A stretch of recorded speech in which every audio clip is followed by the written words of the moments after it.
आज्ञा सांग मैंने दिनटा मु स्टार्ट कर उषुम पानी सहित मो 2 चकिया जान बाहर करी मु बाहरली मार्केट आसिकी पहुंची गली आम सुपर मार्केट रे। तो देखिबा एटी कौन कौन जिनस अच्छी जहाँ भी दरकार से सब नहीं कि जिबा।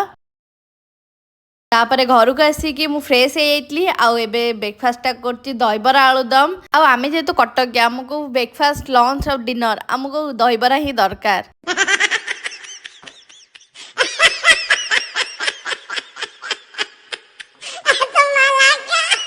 आज संडे स्पेशल लंच हो चिकेन कषा। तो ये मुझे सब रेडी कर मैरिनेट भी कर देइछि। तो देखो मोर चिकेन कषा को भात पूरा रेडी हो गला।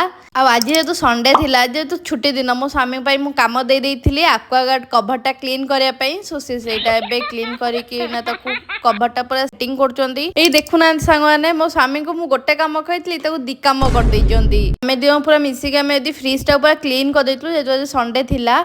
आ जिते बेले बरफटा मेल्ट होता सो आइस कोल्ड ये से जो कंप्रेसर टाको टिके केमिति सेटा टिके भांगी जाइछि। देखिबा कौन करबा जदि आपण मान पाखे किछि उपाय अछि ताले मते निहाती कमेंट सेक्शन में कहंतु।